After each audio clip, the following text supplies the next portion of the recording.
नमस्कार दोस्तों, edutainment channel पर आपका स्वागत है। पिछली कक्षा में हम हिंदी के संपूर्ण पाठ्यक्रम को समझ चुके हैं कि हम किस क्रम में पढ़ने वाले हैं। आज हम शब्द रचना के बारे में विस्तार से देखेंगे कि शब्दों का निर्माण हिंदी भाषा में कैसे किया जाता है। क्या-क्या नियम हैं जिनसे शब्दों का निर्माण किया जाता है, शब्द कितने प्रकार के होते हैं और यह कैसे बनते हैं। तो शब्दों पर आने से पहले कुछ छोटी-छोटी सी परिभाषाएं देखते हैं। जैसे वर्ण, ध्वनियों के लिखित रूप को या उस मूल ध्वनि को वर्ण कहा जाता है जिसके खंड न किए जा सके। यानी कि वर्ण क्या है? ध्वनि का लिखित रूप और उसके खंड नहीं किए जा सकते। जैसे अ, क, ख, ग। ऐसे ही अगर हम राहुल देखें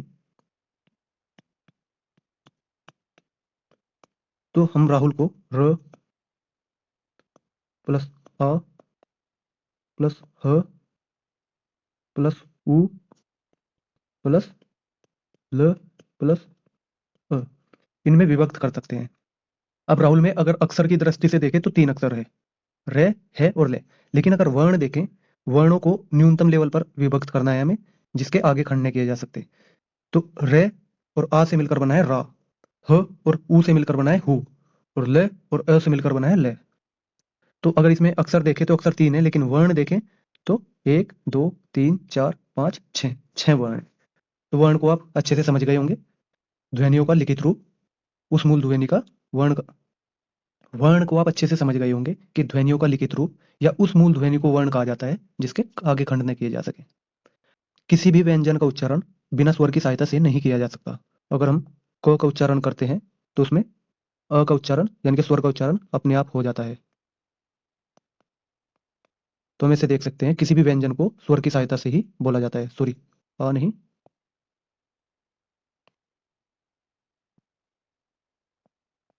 अ।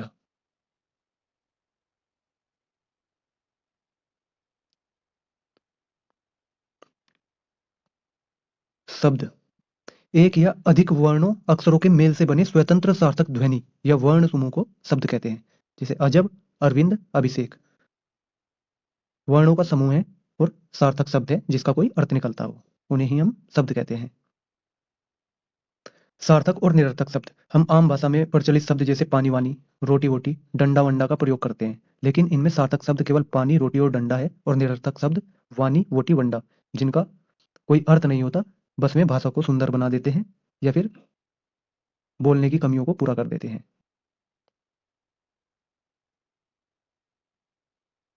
अब हम शब्द के भेद देखते हैं। शब्द के मुख्य तौर पर 2 ही भेद होते हैं, सार्थक शब्द और निरर्थक शब्द।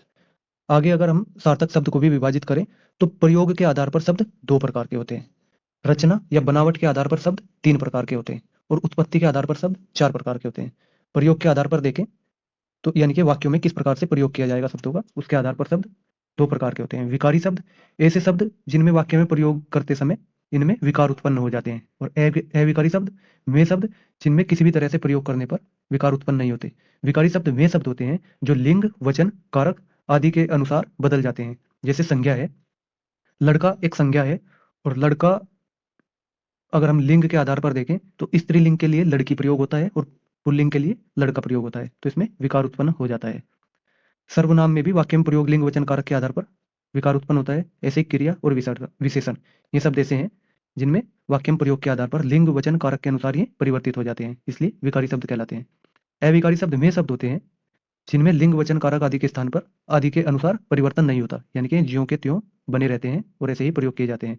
जैसे तथा, ओहो आदि शब्द जैसे विस्मयादि बोधक शब्द होते हैं, ओ, आ, ये सभी अविकारी शब्द या अव्यय शब्द कहलाते हैं। अव्यय जो खर्च न हो, अव्यय शब्द भी इन्हें कहा जाता है। और पद के यही 5 भेद होते हैं। 4 तो ये संज्ञा, सर्वनाम, क्रिया, विशेषण, और 5वां अव्यय। और इस 5वें में ये चारों शब्द आते हैं। तो पद किसे कहते हैं हमने पहले देखा था। जब शब्द को वाक्य में प्रयोग किया जाता है तो उसे ही पद कहा जाता है। और पद के भेद कितने होते हैं? 5 भेद, संज्ञा, सर्वनाम, क्रिया, विशेषण और अव्यय। अब शब्दों को देखते हैं रचना या बनावट के आधार पर। रचना या बनावट के आधार पर शब्द रूढ़ शब्द होते हैं, यौगिक शब्द होते हैं और योग रूढ़ शब्द होते हैं। रूढ़ शब्द ऐसे शब्द जिनके खंड अगर हम करें तो उनका कोई उचित अर्थ नहीं निकल के आता। जैसे आम है, आम शब्द के अगर हम खंड करें तो उसका शब्द का कोई अर्थ नहीं निकल कर आएगा, इसलिए रूढ़ शब्द है।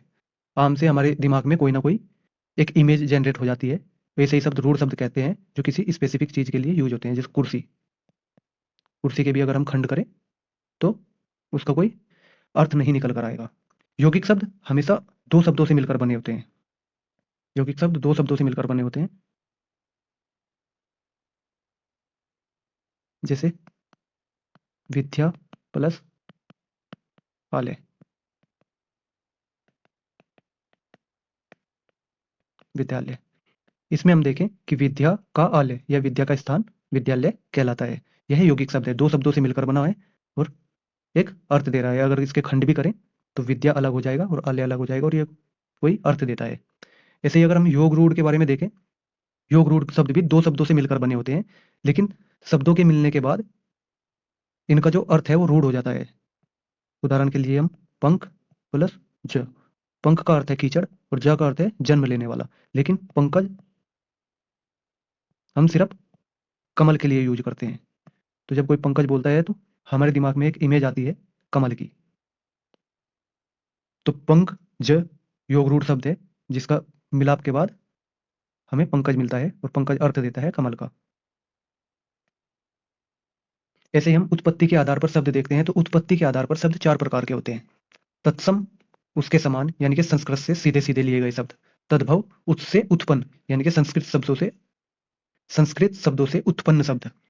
देशज, देशज शब्द ऐसे शब्द जिनकी उत्पत्ति का हमें पता नहीं चलता, देशज शब्द कहलाते हैं।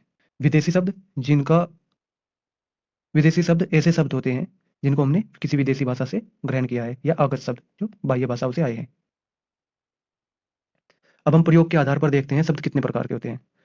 प्रयोग के आधार पर विकारी शब्द होते हैं, जिन शब्दों में लिंग, वचन और कारक के आधार पर विकार या परिवर्तन होता रहता है, उन्हें विकारी शब्द कहते हैं। इनके कितने भेद होते हैं? संज्ञा, सर्वनाम, क्रिया और विशेषण। इसके चार भेद होते हैं। तो विकारी शब्द कौन कौन से होते हैं? संज्ञा, सर्वनाम, क्रिया और विशेषण। लिंग, वचन और कारक के आधार पर इनमें विकार या परिवर्तन उत्पन्न होता है। अविकारी शब्द, जिन शब्दों में लिंग, वचन, कारक के आधार पर कोई विकार अर्थात परिवर्तन नहीं होता। इसके भी चार भेद होते हैं। क्रिया विशेषण, संबंध बोधक, समुच्चय बोधक, विस्मयादि बोधक। यानी कि क्रिया विशेषण शब्द होते हैं, संबंध बोधक शब्द होते हैं, समुच्चय बोधक या विस्मयादि बोधक शब्द होते हैं। इनमें लिंग, वचन, कारक आदि के आधार पर विकार उत्पन्न नहीं होता, इसलिए इन्हें अव्ययी कहा जाता है। अब व्युत्पत्ति, रचना या बनावट के आधार पर देखें तो ये शब्द तीन प्रकार के होते हैं: रूढ़, यौगिक और योग रूढ़ शब्द।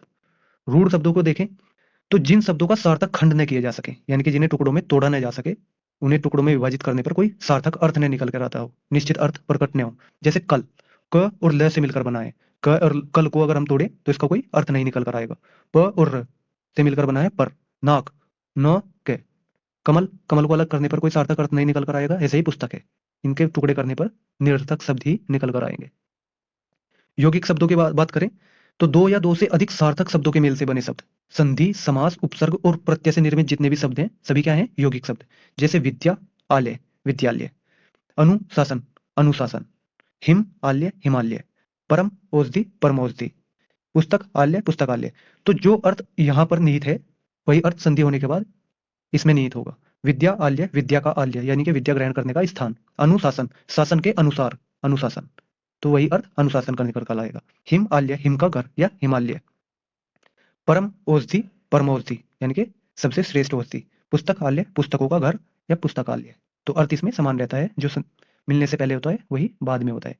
योग रूढ़ शब्द हमेशा मिलने के बाद, योग होने के बाद एक अलग अर्थ ही देते हैं। जैसे पंकज, पंख और ज कमल के लिए प्रयोग किया जाता है। दशानन, दस आनंद, 10 सिरों वाला, यानी कि रावण के लिए प्रयोग किया जाता है। तो ये रूढ़ हो जाते हैं संधि के बाद, और अगर इनके टुकड़े करें तो अलग अलग अर्थ निकल कर आते हैं। जैसे जलज, लंबोदर, चक्रपाणी, मुरलीधर, ये सभी योग रूढ़ शब्द हैं। बहुव्रीहि समास के सभी उदाहरण योग रूढ़ शब्द होते हैं। अब अगर हम शब्द शक्ति को देखें, शब्द शक्ति सामान्य तौर पर शब्दों को कितने प्रकार से कहा जाता है, इसे ही शब्द शक्ति कहते हैं। शब्दों में कितनी शक्ति होती है? अभिधा, किसी भी वाक्य को सीधा सीधा बोल देना या शब्द को सीधा सीधा बोल देना, और उसका जो सामान्य प्रचलित अर्थ है सामने वाला वही शब्द वही अर्थ समझे, इसे ही अभिधा बोलते हैं। यानी कि अभिधा में क्या होता है? डायरेक्ट जो बोला है सामने वाला वही समझेगा। उदाहरण के लिए गधा दौड़ रहा है, यहाँ पर गधा एक सामान्य जानवर है और सामने वाला यही समझेगा कि गधा दौड़ रहा है, एक जानवर दौड़ रहा है जिसका नाम गधा है। पानी, मेज, कमल, पंकज, इन शब्दों से दिमाग में एक ही अर्थ आता है। पानी से, पानी यानी कि जल का दिमाग में जल की इमेज बनेगी, मेज से मेज की ही इमेज बनेगी, कुछ अलग अर्थ नहीं निकलेगा, कमल से कमल और पंकज से पंकज भाई। लेकिन लक्षणा में क्या होता है, मुख्य अर्थ बाधित होता है। उदाहरण के तौर पर देखें, जब सिंह तलवार लेकर उतरा तो गीदड़ भाग गए। यहाँ पर सिंह कोई जानवर नहीं है और गीदड़ भी कोई जानवर नहीं है। जब सिंह यानी कि एक वीर पुरुष तलवार लेकर उतरा तो गीदड़ यानी कि कायर पुरुष भाग गए, यह भाव प्रकट करना चाहता है। तो लक्षणा में मुख्य अर्थ बाधित होता है और उससे संबंधित यानी कि लक्ष्यार्थ की कल्पना की जाती है, मुख्य अर्थ की बाधा होती है, अन्य अर्थ का संबंध होता है, रूढ़ि या प्रयोजन का प्रयोग होता है।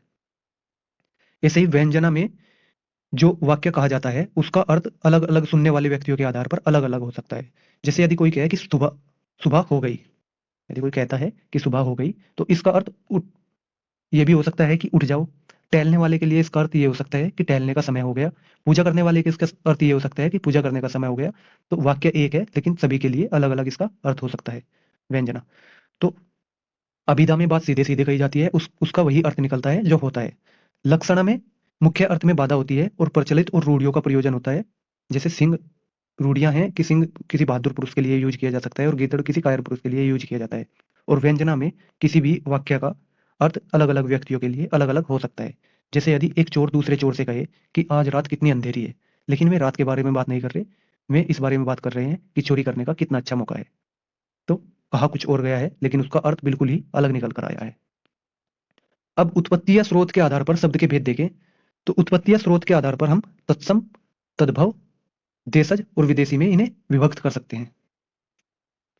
तो देशज का ही एक रूप होता है संकर, यह भी हम देशज के अंडर ही पढ़ते हैं। तो तत्सम देखिए, जो शब्द संस्कृत भाषा के जो शब्द संस्कृत भाषा से हिंदी भाषा में बिना किसी परिवर्तन के ज्यों के त्यों लिए गए हैं उन्हें संस्कृत के तत्सम शब्द कहते हैं। जैसे आम्र, हरिद्रा, गोमय, सूची।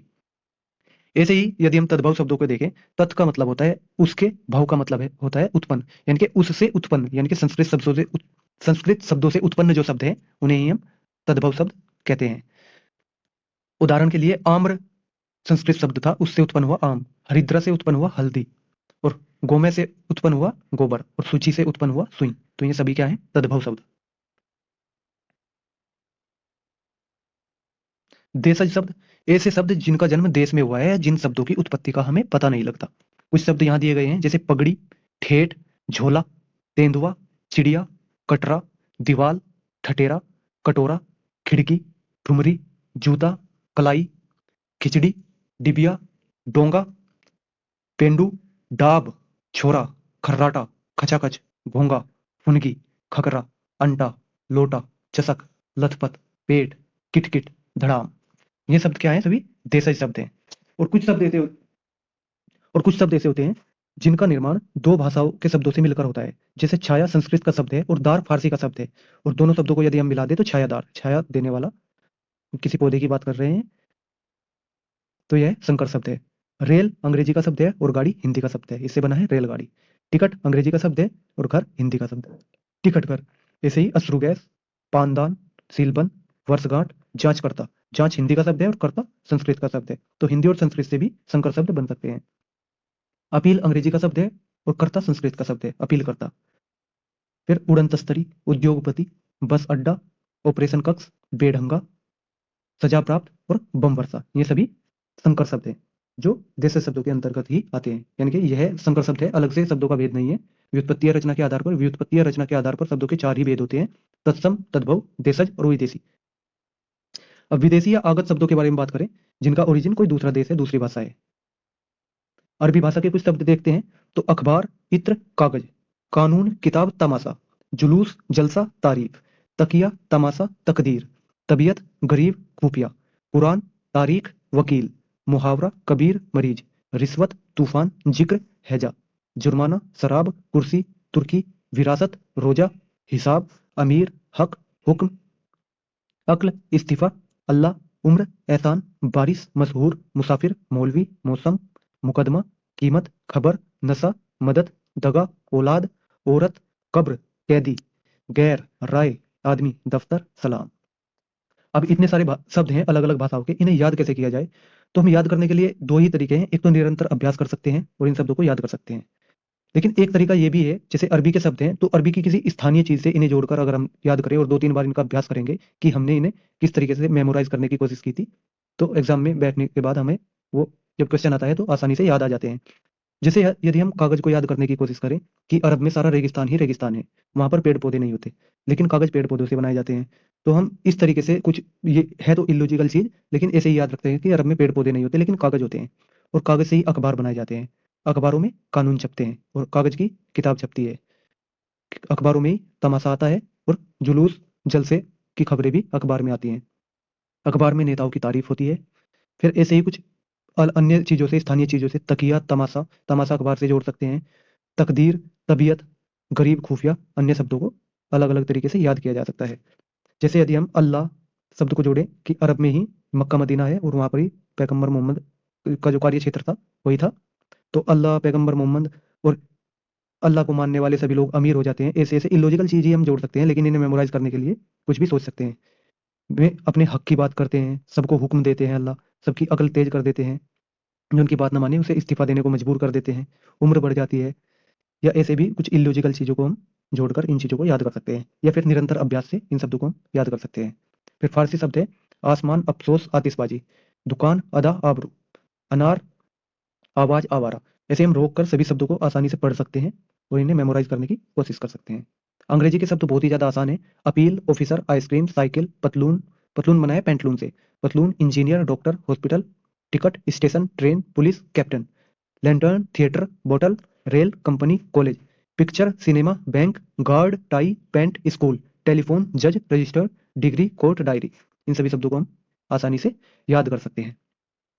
तो रोक रोक कर इनका अभ्यास करना, वीडियो को पॉज करके। ऐसे ही पुर्तगाली शब्द हैं ओलपिन, अलमारी, तंबाकू, बाल्टी, फीता, कनस्तर, तौलिया, साबुन, चाबी, फीता, बिस्कुट, कमरा, काजू, गोदाम, गोभी, पादरी, परात, पिस्तौल, पिस्तौल पुर्तगाली शब्द है। बुशर्ट, बुसर्ट, शर्ट को बुसर्ट कहते हैं, यह भी पुर्तगाली शब्द है। मस्तूल, मेज, मेज अंग्रेजी भाषा का शब्द नहीं है, यह पुर्तगाली शब्द है। लबादा, साया, गमला, गमला भी इंपॉर्टेंट है, यह पुर्तगाली भाषा का शब्द है। या इस्पात, जो हम सोच सकते हैं कि यह हिंदी भाषा का शब्द होगा, लेकिन पुर्तगाली भाषा का शब्द है। स्त्री भी पुर्तगाली भाषा का शब्द है। अलकतरा, अनानास, रानू, आचार, आचार भी पुर्तगाली भाषा का शब्द है। और आलू, पपीता, क्योंकि ये तो आई ही पुर्तगाल से हैं, आलू, पपीता, ये सभी फसलें, या मक्का जैसी फसलें। मक्का तो पुर्तगाल से नहीं आया, लेकिन आलू और पपीता पुर्तगाल से ही आया है। ऐसे ही टर्की शब्द देखें हम तुर्की के, कुर्ता, कैंची, चाकू, तोफ, बंदूक, पुर्तगाली शब्द है बंदूक, बारूद, बेगम, कुली, चेचक, उर्दू, उर्दू भी पुर्तगाली शब्द है। यह महत्वपूर्ण है कि उर्दू किस भाषा का शब्द है, यह पुर्तगाली शब्द है। मुगल, बहादुर, तमगा, कुर्की, लाश, सौगात, उजबक, कालीन, कालीन पुर्तगाली शब्द है। तलाश, लफंगा, सुराग, आका, आगा, काबू, दरोगा, दरोगा भी महत्वपूर्ण है, पुर्तगाली शब्द है। और बावर्ची। ऐसे ही फ्रांसीसी शब्द देखें, काजू, बिगुल, काजू पुर्तगाली शब्द है, तो यहाँ पर काजू नहीं होना चाहिए।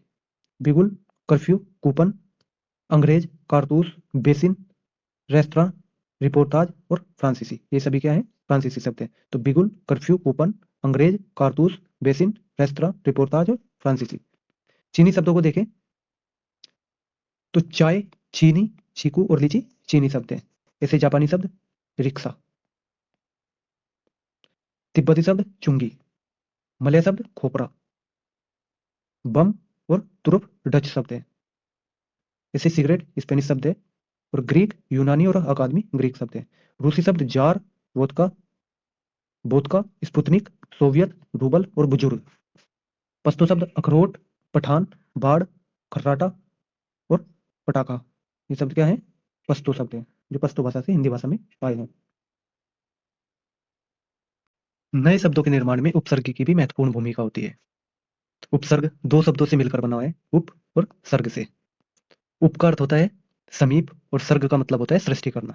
यानी कि कोई शब्द, नया शब्द आया, अन्य शब्द के समीप आकर उससे पहले जुड़कर नए शब्द की सृष्टि करता है या निर्माण करता है, उसे ही उपसर्ग कहते हैं। संस्कृत भाषा में 22 उपसर्ग हैं। जैसे प्रति, प्रति उपसर्ग को हम अलग अलग शब्दों के साथ जोड़ते हैं तो हमें नए शब्द मिलते हैं।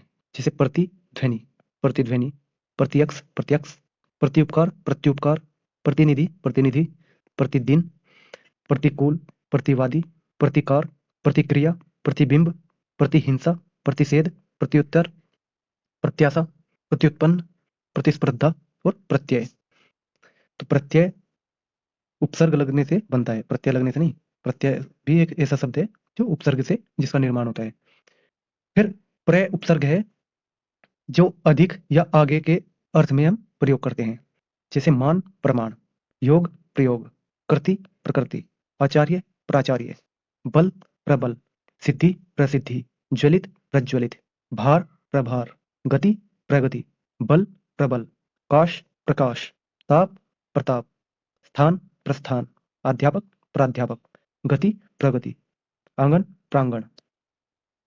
ऐसे ही दुष् या दुर, किसी चीज को बुरा कठिन या दुष्ट का आशय जोड़ना है किसी शब्द में, तो उसमें दुष् या दुर का प्रयोग किया जाता है। जैसे जन किसी पुरुष के लिए और किसी बुरे पुरुष के लिए हम दुर्जन, गति और बुरी गति के लिए दुर्गति, दशा और बुरी दशा के लिए दुर्दशा। ऐसे ही गुण दुर्गुण, भाग्य दुर्भाग्य, दिन दुर्दिन, गम दुर्गम, घटना दुर्घटना, आचार दुराचार, गंध दुर्गंध।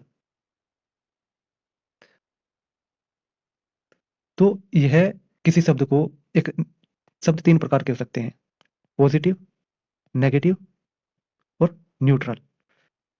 तो ये पूरे वाले शब्द हैं, ये इसके विलोम अच्छे वाले शब्द हैं, और जो बीच के शब्द हैं उनमें कुछ जोड़कर जो हम बनाते हैं वे बुरे बनते हैं। अगर हम दूर जोड़ते हैं तो हमें नेगेटिव आशय मिलेगा, यानी कि ऋणात्मक आशय मिलेगा, और सु जोड़ते हैं या स जोड़ते हैं तो अच्छे वाला आशय मिलता। तो जन में दू जोड़ने पर दुर्जन बनता है, यानी कि ये बुरे की तरफ जाता है। गति में दू जोड़ने पर दुर्गति बनता है, बुरे की तरफ जाता है। ऐसे ही अगर हम अच्छे में दुर्गति की जगह सदगति जोड़ते हैं, तो छोड़ ही रहे, तो ऐसे हम रोककर सभी शब्दों को पढ़ सकते हैं। फिर सम, अच्छी तरह या समानता दिखाने के लिए या पूर्णता दिखाने के लिए सम उपसर्ग का प्रयोग किया जाता है। जैसे से समसे, कृति संस्कृति, योग संयोग, कल्प संकल्प, गोष्ठी संगोष्ठी, रक्षण संरक्षण, न्यास संन्यास, तोप संतोप या संतोष, कार संस्कार, मुख सम्मुख, पूर्ण संपूर्ण, यम संयम, विधान संविधान, शोधन संशोधन, देश संदेश, थी संथि, वत संवत, सार संसार, कृत संस्कृत, पादक संपादक, ग्राम संग्राम। फिर निर या निस उपसर्ग है, निर रहित निषेध या बिना, यह आशय प्रकट करने के लिए हम निर उपसर्ग का प्रयोग करते हैं। निर्गुण, निर्विकार, निरोग, निर्धन, निरपराध, निरादर, निर्दोष, निर्देश, निर्दयी, निर्भय, निर्वाण, इन सभी शब्दों के लिए हम निरुपसर्ग का प्रयोग करते हैं। फिर निश्चय निश्चय, निष्कर्प, निष्कपट, निश्छल, निश्चल, निसंदेह, निष्काम, निष्कासन, निष्फल, निस्तेज। अधिउपसर्ग से अधि का अर्थ है ऊंचे, सामीप्य, श्रेष्ठ का आशय स्थापित करने के लिए हम अधिउपसर्ग का प्रयोग करते हैं। अधि अक्ष अध्यक्ष, अधि आदेश अध्यादेश, अधिकार अधिपति, अध्यात्म, करण अधिकरण, नायक अधिनायक, वास अधिवास, अयन अध्ययन। अति, अधिक, ऊपर या अधिकार या पार, यह आशय स्थापित करने के लिए अति उपसर्ग का प्रयोग किया जाता है। अति अंत अत्यंत, अति उक्ति अत्युक्ति, अति आचार अत्याचार, रिक्त अतिरिक्त, व्याप्ति अतिव्याप्ति, वृष्टि अतिवृष्टि, इंद्रिय अतीन्द्रिय, अधिक अत्यधिक, सव सव, ये से अतिशय, प्राचीन अति प्राचीन, काल अतिकाल, इत अतीत। ऐसे ही अनुपसर्ग पीछे बाद में समानता दिखाने के लिए अनुपसर्ग का प्रयोग किया जाता है। पाद अनुपात, स्वर अनुस्वार, भव अनुभव, ग्रह अनुग्रह, गृह अनुग्रह, सार अनुसार, पूरक अनुपूरक, रूप अनुरूप, ज्ञाति अनुज्ञप्ति। तो इसी वीडियो को पॉज करके हम अनु के उपसर्ग से बने शब्दों का निर्माण, सभी शब्दों को आराम से पढ़ सकते हैं। ऐसे ही आ, तक और समेत या विपरीत आशय प्रकट करने के लिए आ उपसर्ग का प्रयोग किया जाता है। आ जन्म, आजन्म, आमरण, आरक्षण, आजीवन, आक्रमण, आकर्षण, आकंठ, आगमन, आमुख, आदान, आरोहण, आवेग। अप अप, अभाव, हीनता या अनुचित आशय स्थापित करने के लिए अप उपसर्ग का प्रयोग किया जाता है। अपयश, अपहरण, अपमान, अपकार, अपराय, अपअंग, अपंग, अपकेंद्र, अपकीर्ति, अपरूप, अपवाद, अपकर्ष। अभी सामने, चारों ओर या पास आज से स्थापित किया जाता है किन्हीं शब्दों के साथ। तो अभी आगत, अभ्यागत, अभी आस, अभ्यास, अभी उदय, अभ्युदय, अभिप्राप्त, अभिप्राप्त, अभिशाप, अभिशाप, अभिनय, अभिनय, अभिभावक, अभिभावक, अभिलाषा, अभिमुख, अभिमान, अभिज्ञान, अभियान। उत या उद, ऊंचा, श्रेष्ठ, ऊपर, यह से स्थापित करने के लिए उत या उद उपसर्ग का प्रयोग किया जाता है। उद्घाटन, उल्लास, उच्छ्वास, उत्तम, उल्लंघन, उन्नयन, उल्लेख, उच्चारण, उद्योग, उद्विग्न, उद्गम, उन्नति, उत्पत्ति, उत्थान, उद्यत, उद्धत। तो उद हरित, उद्धत, उज्ज्वल, उड्डयन, उद्धार, उच्छिष्ट, उच्छिन्न, उत्कंठा, उद्गार, उन्माद, उदय। सु, अच्छा, सुंदर, सहज या सुखी आशय स्थापित करने के लिए सु उपसर्ग का प्रयोग किया जाता है। आगत, स्वागत, गम, सुगम, कर्म, सुकर्म, यश, सुयश, दर्शन, सुदर्शन, संगति, सुसंगति, आहा, सुग्राह, कुमार, सुकुमार, रक्षा, सुरक्षा। तो यह इंपॉर्टेंट है। सुग्राह में सु उपसर्ग का प्रयोग होता है और सु और आहा से सुग्राह बनता है। सुगंध, सुअच्छा, स्वच्छ, सुअच्छ, स्वच्छ, सुडोल, सुडोल।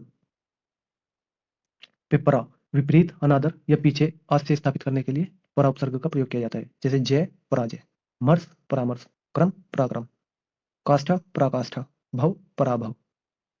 नी, नी उपसर्ग देखते हैं। निषेध, नीचे या अधिकता दिखाने के लिए हम नी उपसर्ग का प्रयोग करते हैं। क्रस्ट, निकृष्ट यानी कि नीच, युक्ति, नियुक्ति, रोग, निरोग, रोध, निरोध, युवत, नियुवत, पात, निपात, वास, निवास, यम, नियम, योग, नियोग, आय, न्याय, नी आय, न्याय, बंध, निबंध, मग्न, निमग्न, दान, निदान। ये सभी शब्द निपसर्ग के प्रयोग से बने हैं। परि का अर्थ है चारों ओर, अतिशय या पूर्ण। तो परि, आवरण, पर्यावरण, परीक्षा, परीक्षा, परिधि, परिधि, परिणय, परिणय, परिणाम, परिणाम। तो परि प्लस नाम, परिणाम, परिवार, परिवार, परिचय, परिचय, परिक्रमा, परिजन, परिदर्शन, परिवर्तन और परिदोष। फिर अव, बुरा, पतन या हीन के लिए हम अव उपसर्ग का प्रयोग करते हैं। अवमूल्यांकन, अवमूल्यांकन, अवमूल्यन, अवज्ञा, अवकुंठन, अवगुण, अवकाश, अवतार, अवतरण, अवशेष, अवनति, अवरोहण, अवगत, अवधारणा, अवमानना। ये सभी अव उपसर्ग का प्रयोग करके बने हैं। विपसर्ग को देखें। विशेषता, भिन्नता या अभाव दिखाने के लिए वि उपसर्ग का प्रयोग किया जाता है। वि उत्पत्ति, व्युत्पत्ति, वि अर्थ, व्यर्थ, व्याकुल, व्याकुल, वि आप्त, व्याप्त, वि आयाम, व्यायाम, विस्मरण, विस्मरण, विपक्ष, विपक्ष, विदेश, विदेश, विकार, विकार, विनाश, विकल्प, विज्ञान, विराम, विमुख, विवाद। इन सभी में वि उपसर्ग का प्रयोग हुआ है। उप, समीप, छोटा या समान दिखाने के लिए उप उपसर्ग का प्रयोग किया जाता है। जैसे उपकरण, उपकार, उपवन, उपस्थिति, उपदेश, उपग्रह, उपयोग, उपभेद, उपनाम। तो संस्कृत के अन्य उपसर्ग देखें। सत, श्रेष्ठ या सच्चे के लिए, जैसे सज्जन, सच्छास्त्र, सदाचार, सदगुरु, सच्चरित, सद्भाव, सत्कीर्ति, सदानंद, सद्भावना, सद्वाणी, सत उपसर्ग के प्रयोग से। फिर प्राक, पहले या प्राक्तन, प्रागैतिहासिक, अलम, अलंकार, अलंकृत, प्रादुर, प्रकट होना, प्रादुर्भाव। अब हिंदी भाषा के उपसर्ग देखें तो इनकी कुल संख्या है 10। जैसे अ और अन अभाव को दिखाता है। अगम्य, अधम, अहिंसा, अथाह, अशुद्ध, असाध्य, अभागा, अजान, अमर, अमोल, अनमोल, अनपढ़, अनजान, अनभिज्ञ। इन सभी में अ या अन उपसर्ग का प्रयोग हुआ है। अध, आधे के लिए प्रयोग होता है। अधखिला, अधमरा, अधजला, अधपका, अधकचरा। उन, एक कम के लिए उन उपसर्ग का प्रयोग होता है। जैसे 30, 29, 60, 59, 19, 20, 19। ओ या अव हीनता दिखाता है। ओघड़, ओगुण, ओसर, अवगुण, अवसर। कु बुराई या बुरा दिखाता है। कुपात्र कुख्यात, कुचक्र कुढंग कुप्रथा, कुकर्म कुपंथ कपूत, ये सभी क या कु उपसर्ग से बने हैं। फिर भर भरपेट भरमार भरपूर। ऐसे ही नि उपसर्ग है जो रहित या निषेध का बोध कराता है। निधड़क निकंपा निकम्मा निडर निहत्ता निगोड़ा। दु कम या हीनता दिखाता है। दुबला दुकाल दुलारा दुकान। बिन या रहित बिन ब्याया बिन ब्याया। सु सहित या अच्छा दिखाता है। सु या स तो सत सुडोल सुसंगठित सुपुत्र सुजान सुपात्र सहित सजग सपूत सरस सगोत्र। हिंदी भाषा में उर्दू अरबी फारसी के उपसर्ग भी प्रयोग किए जाते हैं, जैसे अलबत्ता, हर हर रोज हर साल, गैर गैर हाजिर गैर सरकारी, हम शक्ल हमदर्द, हम उम्र और हमदर्दी। बद बुरा बदकिस्मत बदबू बदमाश बदसूरत। कम या थोड़ा कम अक्ल कम सिन कम ख्याल कम वक्त। फिर बे उपसर्ग का प्रयोग किया जाता है, जो अरबी का उपसर्ग है। बेइज्जत बेइज्जत, बेईमान बेईमान, बेवकूफ बेरहम। बर ऊपर या बाहर के लिए बर का प्रयोग किया जाता है। बर्खास्त बाहर करना किसी को। बर्दाश्त खुश अच्छा खुशखबरी खुशकिस्मत खुशनसीब खुशबू खुशहाल खुशमिजाज, ये सभी अरबी फारसी के उपसर्ग हैं। ना अभाव या नहीं के लिए नाराज नापसंद नाबालिग नालायक नासमझ नामुमकिन। ला बिना या अभाव के लिए लाचार ला वारिस ला जवाब ला पता ला परवाह। दर दर असल दर मियान दर खास्त। बिल उपसर्ग देखते हैं। बिल्कुल बिल्कुल, बिला बिलासक, ब बनाम बदौलत बदस्तर बखूबी। बा बाकायदा बाइज्जत बावजूद। एन एन मौका एन वक्त। एन का अर्थ होता है पूरा या ठीक। सर मुख्य सरताज सरनाम सरकार सरदार सरहद।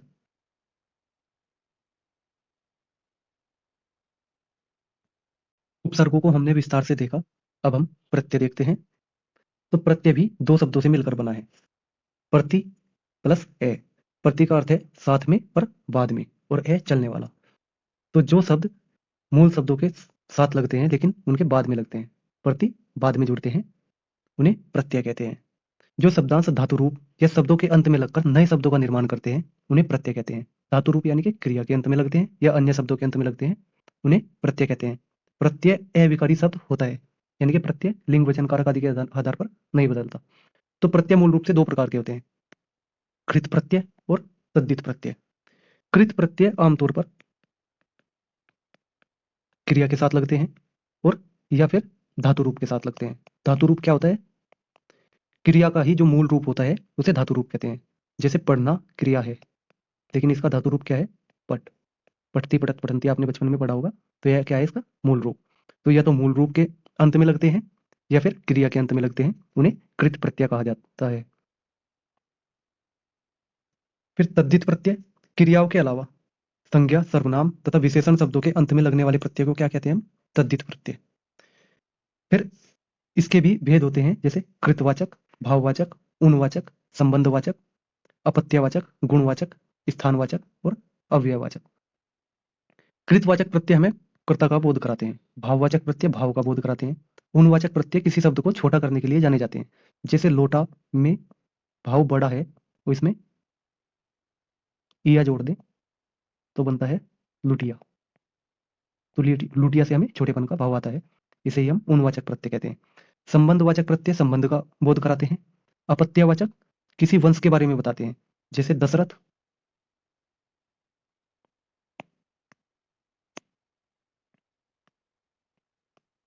दशरथ के साथ ई जोड़ते हैं तो बनता है दशरथी, जो राम और लक्ष्मण भरत शत्रुघ्न के लिए प्रयोग होगा, यानी कि दशरथ के पुत्र या दशरथ के वंशज। तो अपत्यवाचक वंश का बोध कराते हैं, गुणवाचक गुण का बोध कराएंगे, स्थानवाचक स्थान का प्रयोग बोध कराते हैं। जैसे पंजाब में ई जोड़ने पर पंजाबी, तो स्थान का बोध कराते हैं, इसलिए स्थानवाचक तद्धित प्रत्यय कहलाएंगे। अव्ययवाचक यानी कि जो शब्दों के अंत में जुड़कर उन्हें अव्यय बना देते हैं। जैसे विशेष में यदि हम तय जोड़ते हैं तो बनता है विशेष तय, जो एक अव्यय की तरह व्यवहार करेगा। तो तद्धित प्रत्यय कितने प्रकार के होते हैं? 8 प्रकार के। कृतवाचक, भाववाचक, गुणवाचक, संबंधवाचक, अपत्यवाचक, गुणवाचक, स्थानवाचक और अव्ययवाचक तद्धित प्रत्यय। फिर प्रत्यय के अगर हम उदाहरण देखें तो बंधु में त्वय जोड़ने पर बंधुत्व बनता है, लघु में त्वय जोड़ने पर लघुत्व, वीरत्व, शत्रुता और एकता, ये सभी क्या है? प्रत्यय।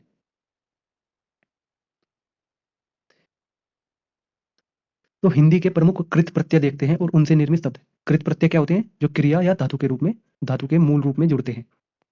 या धातु मूल रूप होता है और क्रिया धातुओं से बने शब्द होते हैं। जैसे घूमना क्रिया है, भूलना क्रिया है, पीना क्रिया है, बूझना क्रिया है, कूदना क्रिया है। इसमें अक्कड़ प्रत्यय का प्रयोग करते हैं तो घुमक्कड़, भुलक्कड़, पियक्कड़, बुझक्कड़, कुदक्कड़, इन शब्दों का निर्माण होता है। लड़ना, पढ़ना, उड़ना, आकू प्रत्यय के प्रयोग से लड़ाकू, पढ़ाकू और उड़ाकू का निर्माण होगा।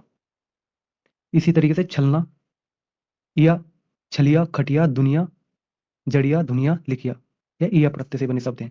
आक, तैराक, चालाक, उड़ाक, लड़ाक, एरा, चितेरा, लुटेरा, आका, लड़ाका, धमाका, धड़ाका।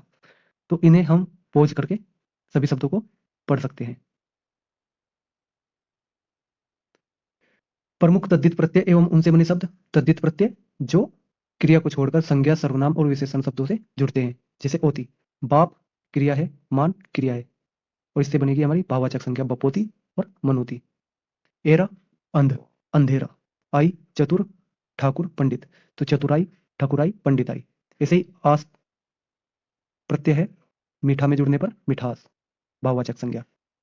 पन, कालापन, लड़कापन, बांझपन, बच्चापन और पागलपन, बचपन और पागलपन, ये सभी भाववाचक संज्ञाएं हैं। आवट, आम, आमावट। पा, बूढ़ा, बुढ़ापा, ये भी भाववाचक संज्ञा है। हारा, लकड़ी, लक्कड़हारा। तो इन सभी शब्दों को भी हम पोज करके देख सकते हैं।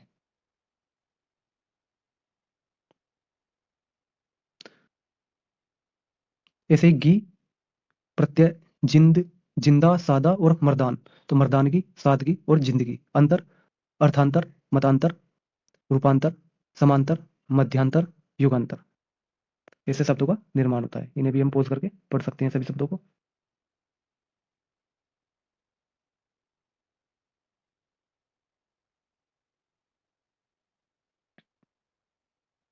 तो एक बार हम फटाफट से रिवीजन कर सकते हैं। वर्ण भाषा की भाषा की सबसे छोटी इकाई जिसके टुकड़े नहीं किए जा सकते, उसका लिखित रूप क्या होता है? वर्ण। अक्षर, जब वर्ण को व्यंजन के साथ संयुक्त, स्वर को व्यंजन के साथ संयुक्त रूप से लिखा जाता है उसे अक्षर कहते हैं। शब्द, एक या अधिक वर्णों के मेल से बने सार्थक समूह। शब्द दो प्रकार के होते हैं, सार्थक शब्द और निरर्थक शब्द। प्रयोग के आधार पर शब्द दो प्रकार के होते हैं, विकारी, अविकारी। विकारी में संज्ञा, सर्वनाम, क्रिया और विशेषण पढ़ा। फिर अविकारी में क्रिया, विशेषण, संबंध बोधक, समुच्चय बोधक और विस्मयादि बोधक। रचना या बनावट के आधार पर शब्द तीन प्रकार के होते हैं, रूढ़ शब्द, यौगिक शब्द, योग रूढ़ शब्द। रूढ़ शब्द जिनके खंड करने पर कोई अर्थ स्पष्ट न होता हो। यौगिक शब्द दो सार्थक शब्दों के योग से मिलकर बने शब्द। और योग रूढ़ शब्द सार्थक शब्दों के मेल से बनते हैं लेकिन अर्थ रूढ़ हो जाता है, अलग हो जाता है। उत्पत्ति के आधार पर शब्द चार प्रकार के उत्पत्ति के आधार पर शब्द चार प्रकार के होते हैं, तत्सम, तद्भव, देशज और विदेशी।